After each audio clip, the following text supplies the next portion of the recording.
I know these people are here on purpose. God wanted them to be here. Welcome to The Encounter. This is a program where we bring you guests with incredible life experiences to share with you with just one purpose, to inspire you. I'm your host, David Adede. Joining us in the show today is Pastor Papimpiana, who is an author, a musician, and an authority in music ministry.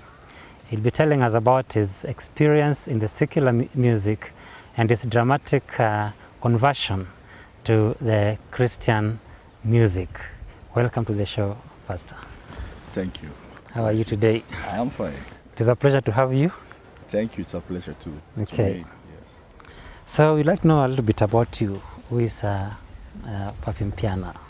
Papimpiana is a Congolese from the Democratic Republic of the Congo.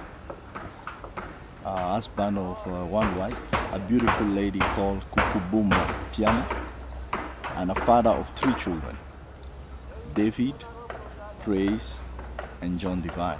I'm a pastor with the Divine Worship Ministries, an interdenominational ministry that registered with the Kenyan government. Currently a student taking my PhD in leadership. Tell us a little bit about how you are raised up. I was raised up in the Democratic Republic of Congo from a family of 9 children. My mom was the first woman, but my father was married to 7 wives. I grew up from a background of a lot of music, playing a lot of secular music. My line in school was I did mathematics. Of course, I didn't like it. I did it for my father because he's the one who pushed me to do to go into mathematics. Yeah. But that was not really my line. I loved music a lot, and I would say basically my life in DRC is a lot about music. So you ventured into music at a very early age, I suppose. Actually, very early age. I was 12 years old when I started playing music. When I say 12 years old, I was very good in instrument. I used to play the bass. I started with bass, I was 9 years old. I ventured in music very early. I remember those days. I would even go to bars. But young that I was, many times, because you see, being a minor, into bars and into clubs, when the police would walk in, they would hide me into a basin and all that.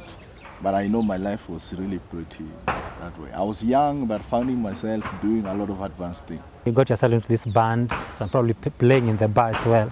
Of course, when I mean secular music, I'm talking about playing in the bars, playing into clubs and all that.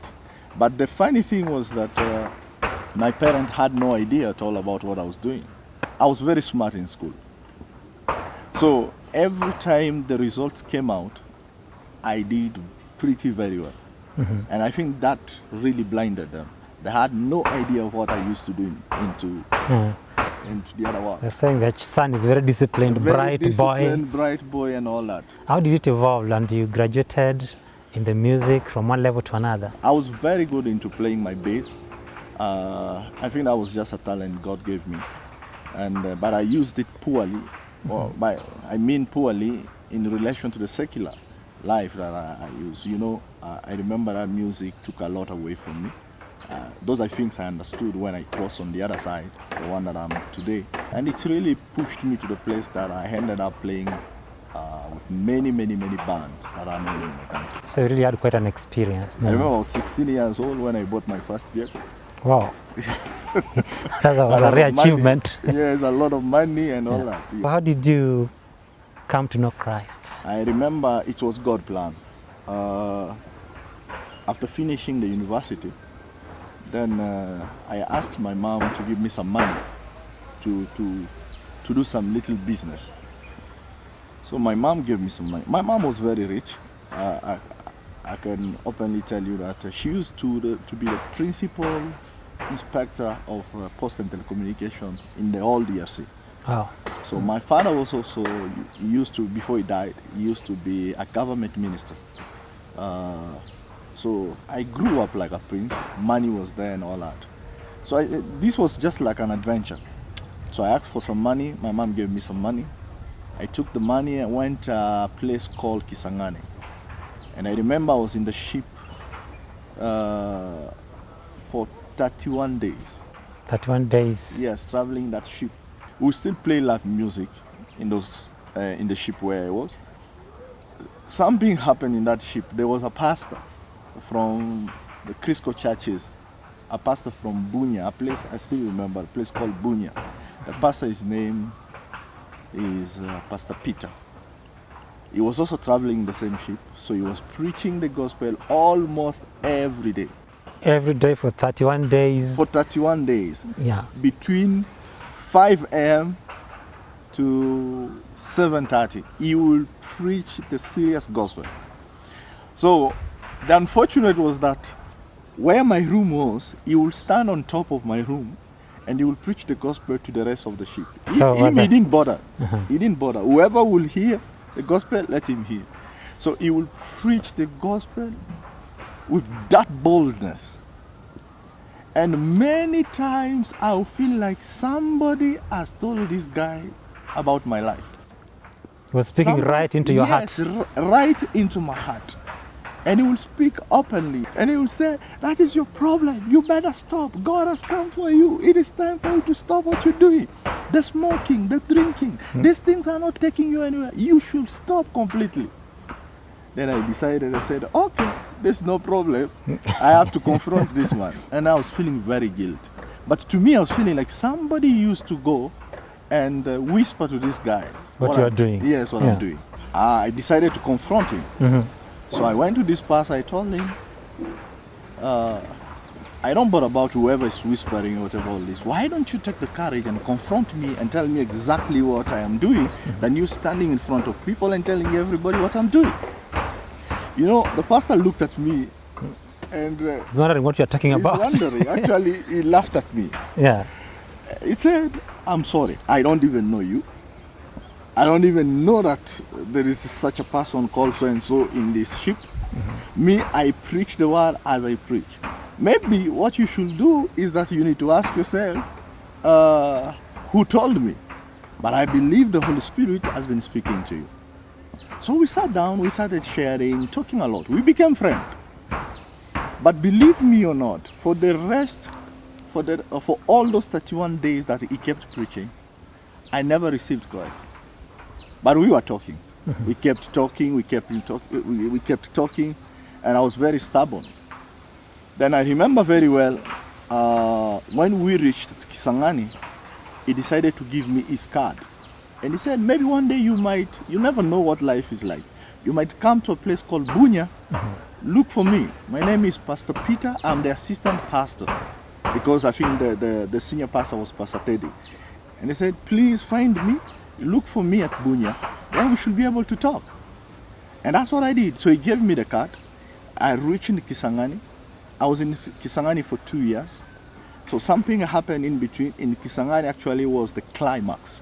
Because I remember there I was playing with the biggest band. The band was really in fame.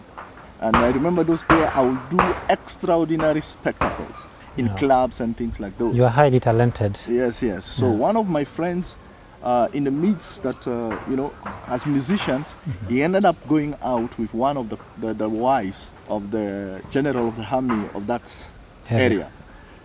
So this general was very mad. So I had to run out of Kisangani, but I could not go back to Kinshasa because I didn't have enough money.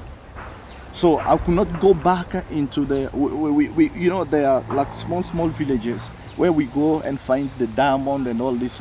After buying, then we go and sell. So I didn't have any money. So I remember I had a girlfriend. It's the girlfriend who helped me. She got for me a ticket.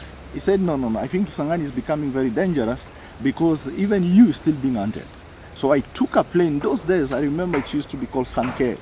Yeah, it's a small company that belonged to the Russians. Then, so I decided to go to a place called Bunya, the place that Pastor Peter, who preached to me, yes. Yeah. So I decided to go to Bunya. Reaching to Bunya, so I had to look for him. I asked, do you people know the Crisco Church? I said, yeah, we know the Crisco Church. You had lost the card by then? Yes. So I was taken to Crisco Church, went all the way to Crisco Church, and that's where I met Pastor Peter. When he saw me, he was very happy. But I remember I was not alone. I came with another friend called Raul, both of us. So I remember he took us in his house. They had a little discussion. So the pastor told his wife, I know these people are here on purpose. God wanted them to be here. Right. So when we came, we said, I used to smoke like a chimney. Even in the pastor's house? Let me tell you, and I think that was the biggest problem I had. Yeah. So I could not stay like 10 minutes without taking another cigarette. I would smoke like 3 packets of Embassy a day. Every evening, the pastor will come and grab us, take us to church. And I will openly tell you, when we are talking about this, those days, churches wasn't a joke. They will preach the true gospel of Jesus Christ. The gospel that will confront sin and afflict the heart. There's no way you could walk out without being changed. Every day, I was being cut in the inside. And I knew, But the good thing, Pastor, is that you kept on going. yes, I kept going. I remember I filled my cup, the cup, this Holy Communion cup, twice in the church.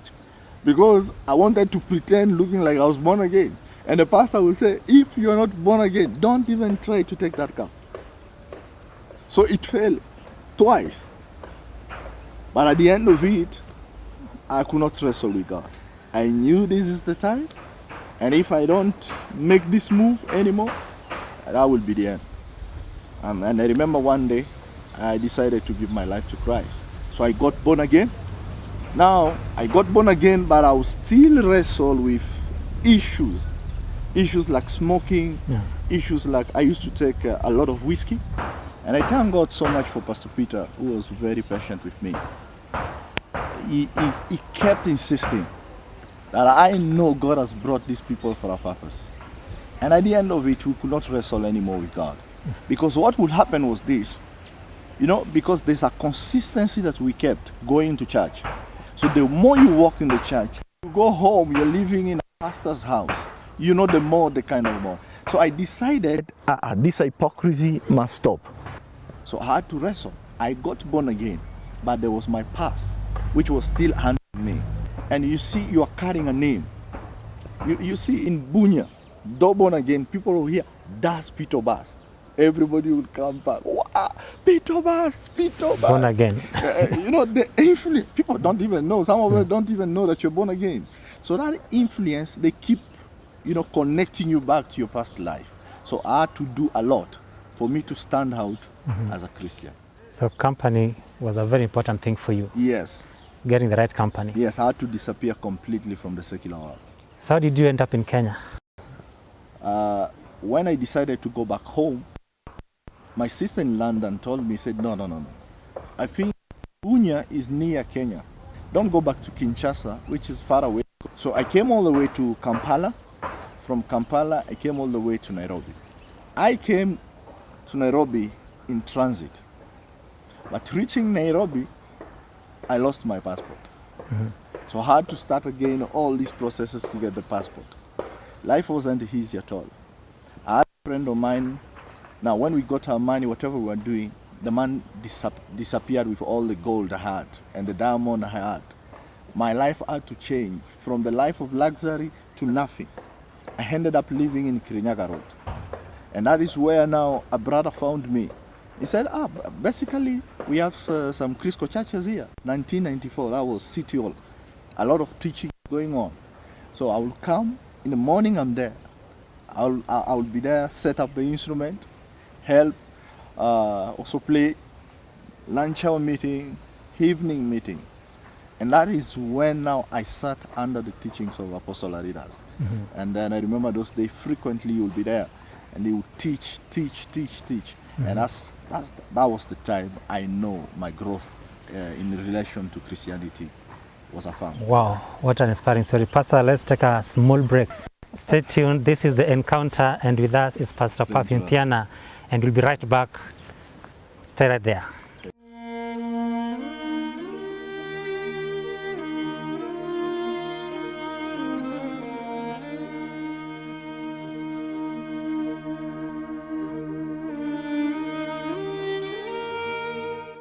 Welcome back. You are on The Encounter right here And with us in the show today is Pastor Papimpiana telling us his story. How did you end up at Kamiti?